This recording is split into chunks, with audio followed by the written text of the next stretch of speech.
స్వచ్ఛమైన మానేపల్లి బంగారమే. తరతరాలుగా తరగని స్వర్ణ బంధాలు మన మానేపల్లి జ్యువెలర్స్. విద్యుత్ ఒప్పందాలకు సంబంధించి ఆంధ్రప్రదేశ్ గతంలో ముఖ్యమంత్రిగా ఉన్నటువంటి జగన్మోహన్ రెడ్డికి దాదాపు 1750 కోట్ల రూపాయలు ముడుపులు ముట్టినట్టుగా అమెరికన్ న్యాయస్థానంలో అభియోగాలు నమోదైనాయి. దీనిపైన అది నేను లాస్ట్ 2-3 డేస్ నుంచి ఒకసారి మొత్తం పరిశీలిస్తా ఉన్నాను. ఒకసారి మన ముఖ్యమంత్రి గారితో మాట్లాడి దీని మీద కలిసి సమిష్టిగా ఒక నిర్ణయం మన అభిప్రాయం తెలియదు. వీటన్నిటి మీద ఉన్నాయి డిమాండ్స్, వీటన్నిటి పరిశీలించి దాని వెల్కమ్ దీన్ని తెలియజేస్తాం, మా అభిప్రాయం తెలియజేస్తాను. రాష్ట్రంలో రోజుకు కుంభకోణం బయటపడతాం. ఈ రోజు మళ్ళీ తిరిగి కడప ఎయిర్పోర్ట్ సంబంధించి 150 కోట్లు, అట్లనే అంతకుముందు శ్రీకాకుళం జిల్లాలో కానీ అంటే సమోసాలకే 9 కోట్లు, అలా కాదండి, సమోసాలకే 9 కోట్లు అనుకున్నప్పుడు ఇవన్నీ మనం చూడ అంటే ఇది అంటే చాలా బాధ్యతారాహిత్యం, భయాలు లేవు, పారదర్శకత లేదు, అకౌంటబిలిటీకి వీఆర్ పేయింగ్ ద ప్రైస్. ఇదేంటి భవిష్యత్తులో ఇలాంటి పునరావృతం కాకుండా చూడాలి. ఒకటి వాళ్ళు చేసిన దానికి వాళ్ళని అకౌంటబిలిటీ తీసుకురావడం, 2 భవిష్యత్తులో ఇలాంటి పునరావృతం కాకుండా ఉండటం, వీటన్ని రెండింటి మీద ఆలోచిస్తాం. లేదు, నేను మాట్లాడేది ఇప్పుడు మన ముఖ్యమంత్రి గారే మాట్లాడతారు.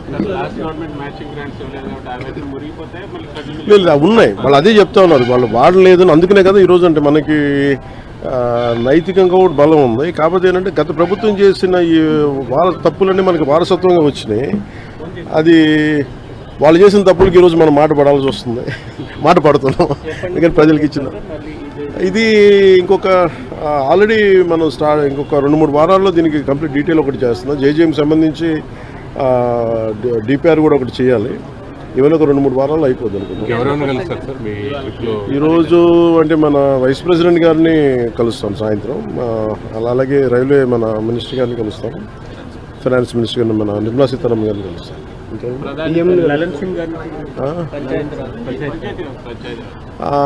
ఇప్పుడు ఉందా మనకి ఇంకా ఫైనలైజ్ చేసినట్లయితే చెప్తారు. ప్రధానంగా ఏ అంశాలను ప్రస్తావించబోతున్నారు సార్ ప్రధానమంత్రి గారు? ఒకటి జల్ జీవన్ మిషన్ మీద ముఖ్యంగా ఉంటుంది.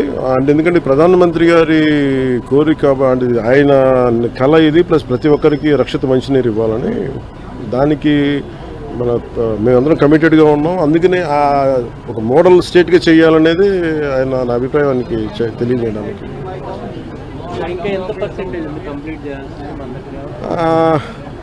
వీళ్ళు ఎలా చేశారంటే అండి, ఫస్ట్ మనకి ప్రాబ్లం ఏమవుతుందంటే, మనం ఇల్లు కట్టినా ఏం చేసినా ముందు అసలు పైప్ లైన్స్ వేయం, సువేజ్ వేయం, మన పైప్స్ ఉండవు మన దగ్గర.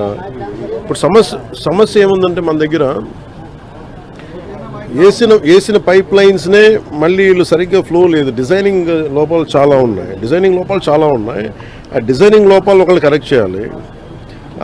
అలాగే మనం అలాగే డిజైనింగ్ లోపాలతో పాటు ముఖ్యంగా ఏంటంటే ఈ వాటర్ ప్రెషర్ ఒకటి సరిపోవట్లేదు. ప్రతి ఒక్కరు ఇండివిజువల్ హౌసెస్ వాళ్ళు ఓన్ మన మోటార్లు పెట్టి లాగేస్తూ ఉన్నారు. మిగతా ముందుకెళ్ళే వాళ్ళకి రావట్లేదు, కొంచెం హైట్లో ఉండే వాళ్ళకి రావట్లేదు. ఇవన్నీ చాలా పారామీటర్స్ కన్సిడర్ చేసి మనం భవిష్యత్తుకు ఆలోచించాలి. అందుకని వీటి మీద నేను ముందు నుంచి రివ్యూస్ చేస్తున్నప్పుడు నేను ప్రతిసారి ఇదే చూస్తున్నాను.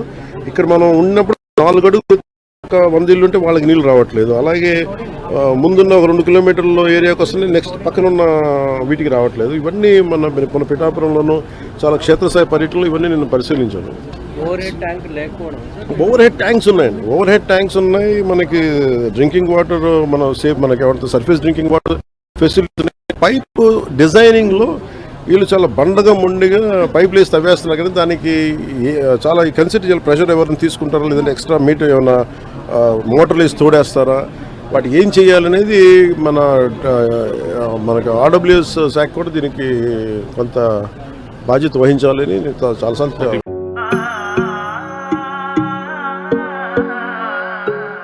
మనసైన మేని ఛాయ బంగారమే,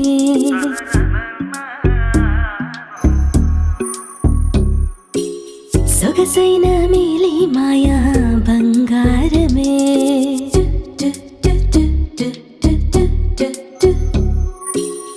అనుబంధాల హారం బంగారమే, అనురాగాల తీరం బంగారమే, నవ్యమైన నాణ్యమైన స్వచ్ఛమైన మానేపల్లి